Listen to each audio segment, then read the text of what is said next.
गति से संबंधित कुछ नियम दिए थे। चलिए इन नियमों को बहुत डिटेल से कहानी की तरह समझने की कोशिश करते हैं। सबसे पहले मान के चलो हम पहले नियम को करते हैं जिसे न्यूटन ने नाम दिया था जड़त्व का नियम। क्या नाम दिया? जड़त्व का नियम, या फिर हम बोल सकते हैं लॉ ऑफ इनर्शिया। ये क्या कहता है? सबसे पहले आप समझो जड़त्व का मतलब क्या है। जड़त्व का मतलब होता है कोई भी अगर वस्तु है गतिशील है तो वो तब तक गतिशील रहेगी जब तक कोई अदर कारक उसे रोक ना दे, कोई फैक्टर ऐसा आ जाए जो उसे रोके, तब तक वो कैसे रहेगी? गतिशील रहेगी। और या फिर कोई अगर वस्तु जो है विरामावस्था में है तो वो तब तक विरामावस्था में रहेगी जब तक कोई अदर फैक्टर ना आ जाए कि उसे गतिशील कर दे। ठीक है, इसी के बेस पे जो जड़त्व का नियम होता है इसे हम दो प्रकार से बांट देते हैं। पहले को हम बोलते हैं विराम का जड़त्व, ठीक है, और दूसरे को हम बोलते हैं गति का जड़त्व। एक और आ जाता है तीसरा, हम मान के चलते हैं दिशा का जड़त्व, मतलब दिशा भी कुछ ना कुछ निर्भर करेगी। हालांकि इतना इंपॉर्टेंट ये है नहीं, ये दोनों सबसे ज़्यादा इंपॉर्टेंट हैं। चलिए एक एक करके एग्जाम्पल से हम दोनों को समझते हैं। विराम का जड़त्व क्या है? तो मान के चलो कि आप एक कार में बैठे हो, कार अभी विराम अवस्था में है, ठीक है, तो आप भी विराम अवस्था में होंगे, लेकिन अचानक से ही कार चालू होती है, आपको पता नहीं चलता और ड्राइवर ने कार को आगे बढ़ा दिया। तो आप क्या देखते हो कि ये आपका जो पीछे वाला भाग होता है ना वो पीछे की ओर चला जाता है। क्यों चला जाता है? क्योंकि जो नीचे वाला पोर्शन होता है हमारे कमर का, वो कार के साथ तो गति में आ गया, लेकिन ऊपर वाला हमारा जो पोर्शन है वो विराम अवस्था में ही रहेगा और कोशिश करेगा कि वो विराम अवस्था में ही रहे। तो ये होता है विराम का जड़त्व। अब गति का जड़त्व क्या होता है? गति का जड़त्व का मतलब होता है कि कोई चीज़ गतिशील है। जैसे मान के चलो आप बस में या कार में फिर से बैठे हो, लेकिन अब कार क्या है? चल रही है। कार अगर चल रही है इसका मतलब क्या है?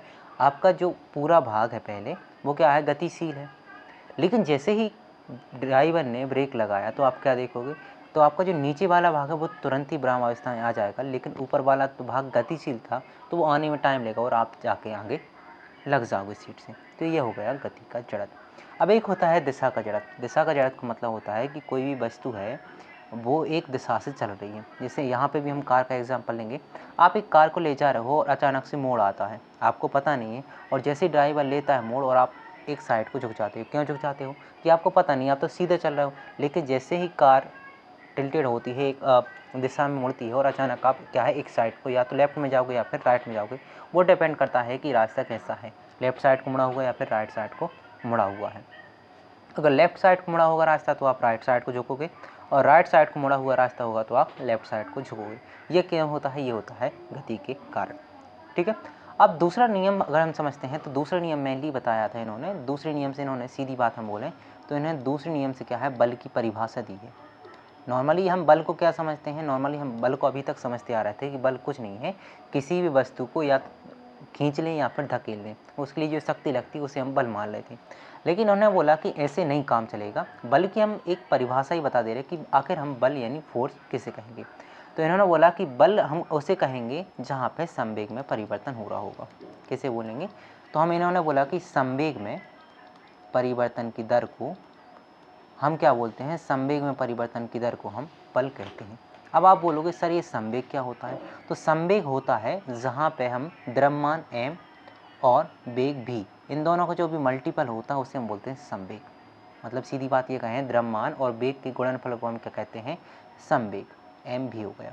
ओके, अब यहाँ पे आप बोलोगे सर संवेग तो हमें समझ में आया, m भी है, लेकिन यहाँ पे v क्या है? v का मतलब होता है वेग। वेग होता है। अब ये वेग क्या होता है? वेग का मतलब होता है एक निश्चित समय में आपने कितना विस्थापन किया है, एक हमारे पास सफिशिएंट टाइम है, उस टाइम में हमने कितना डिस्प्लेसमेंट किया है, वो हमारे पास में क्या कहलाता है? वेग। लेकिन अगर यहाँ पे बात समझो तो इन्होंने बात की थी बल के बारे में, संवेग हमने समझ लिया, वेग समझ लिया, लेकिन इन्होंने बात की थी संवेग में परिवर्तन की दर।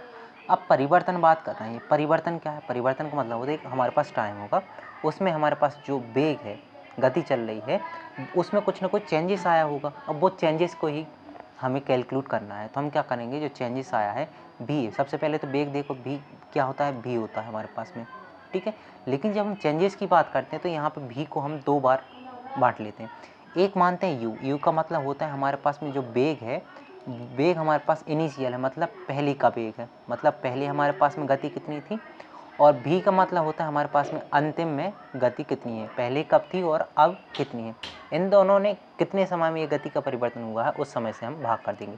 तो ये अंतिम गति है, ये पहली गति हम बोलेंगे v माइनस यू कर देते हैं और अपॉन टी कर देते हैं। इसका मतलब क्या है कि हमारे पास में जो है टाइम कितना लगा है। तो ये जो आप फॉर्मूला देख रहे हो ये बन जाता है हमारे पास फॉर्मूला एक्सीलरेशन अर्थात त्वरण का। त्वरण क्या होता है? त्वरण को हम बोलते हैं संवेग में परिवर्तन के दर को त्वरण कहते हैं।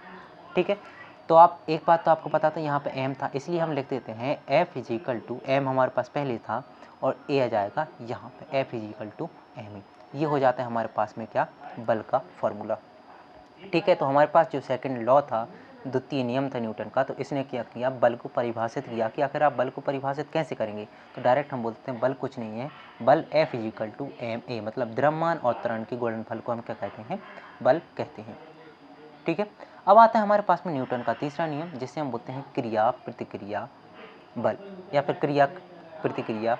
क्रिया प्रतिक्रिया क्या होती है? इसका मतलब ये था कि अगर हम किसी वस्तु पर जितना बल लगाते हैं वो वस्तु भी हमारे पास उतना ही बल लगाती है। जैसे अगर एक कार का इंजन जो है, वो एक इंजन क्या है? इस चक्के को चला रहा होगा और चक्के कहाँ पर लगा रहे होंगे? बल लगा रहे होंगे नीचे ज़मीन पर। तो जितना बल ये ज़मीन पर लगाएंगे उतना ही बल ज़मीन इसके ऊपर लगाएगी, तो ये आगे बढ़ेगी।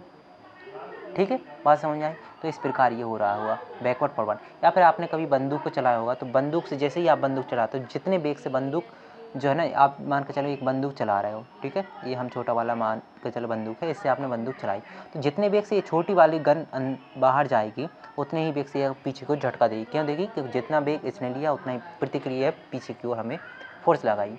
यही था तीसरा नियम। आपसे एक एग्जाम्पल पूछ सकता है, क्या एग्जाम्पल पूछ सकता है कि ज़रा आप बताइए कि कोई भी खिलाड़ी होता है क्रिकेट में, अगर वो किसी गेंद को कैच करता है तो वो हाथ पीछे क्यों ले लेता है? तो आप बोलोगे ये होता है न्यूटन के द्वितीय नियम से, मतलब जो सेकंड लॉ है उसके कारण होता है। उसके कारण क्या होता है? संवेग में परिवर्तन की दर। जैसे ही व्यक्ति है, जैसे मान कर चलो यहाँ पे बॉल आई, ये कैच कर रहा है, और जैसे ही नीचे आएगा बॉल, तो ये क्या होता है? इसको टाइम दे देता है कि जितना हम टाइम देंगे उतना ही क्या होता है इसका। देखो m तो हमारे पास कांस्टेंट रहेगा, m तो कभी उसका द्रव्यमान बदलेगा नहीं, लेकिन जो v है, v तो टाइम के अनुसार बदल सकता है। तो उतना टाइम देके जितना ज़्यादा टाइम देंगे उतना ज़्यादा हमें चोट कम लगेगी। ठीक है, एक तो इससे समझ सकते हो। या फिर दूसरा एग्जाम्पल हम समझते हैं सेकेंड लॉ का। एक हमारे पास में ट्रक है, ठीक है, ओके, एक ट्रक है और एक हमारे पास में जीप है, कार है। अब इन दोनों में अगर टक्कर हो तो आपसे अगर पूछे कि ज़रा ये बताओ कि इन दोनों में, दोनों की स्पीड, इसकी स्पीड भी 40 किलोमीटर पर आवर की स्पीड से चल रहा था ये, और ये भी 40 किलोमीटर पर आवर की स्पीड से चल रहा था, दोनों में बताइए कि चोट ज़्यादा किसको लगेगी? तो आप बोलेंगे सर चोट तो कार को ज़्यादा लगेगी। क्यों लगेगी? क्योंकि आप देखो, इसका वेग निकालो और फोर्स निकालो, तो इसके लिए फोर्स अगर निकालो तो F इजिकल निकलेगा m इंटू ए। ठीक है, ए तो इसका कितना है? 40 किलोमीटर पर आवर चल रहा है, m इंटू वी भी कर सकते हैं, बात एक ही है। अभी इसका कितना चल रहा है? 40 चला, तो हम बोलेंगे m, इसका द्रव्यमान मान के चलो हमारे पास में था 100 किलो इसका द्रव्यमान है, और इसका मान के चल रहे हैं हम कि 200 किलो इसका द्रव्यमान होगा ट्रक का। तो इसका क्या आंसर फोर्स कितना आएगा? 100 इंटू, और 40 की स्पीड से चल रहा है, तो क्या आ जाएगा हमारे पास में? 4000 न्यूटन का बल लगा रहा है। ये कौन लगा रहा है? कार लगा रहा है। लेकिन जब हम ट्रक की बात करेंगे तो यहाँ पे 200 है, और गुणित में इसका हमारे पास में कितना है? 40, ये चल रहा है, 4 दूनी 8 हो गए हमारे पास में, तो यहाँ पे आ गया है। तो ये कितने बल से लगा रहा है? ये 4000 न्यूटन के बल से लगा रहा है। तो जितना ज़्यादा जो फोर्स लगाएगा वो क्या है? उतना ही डैमेज करेगा दूसरे वाले को, तो ट्रक ज़्यादा डैमेज करेगा इसको, कार को। भले ही दोनों की स्पीड समान थी, लेकिन द्रव्यमान के कारण क्या हुआ? इसका फोर्स ज़्यादा हो गया। तो यहाँ से भी कभी कभी क्वेश्चन पूछ लेता है।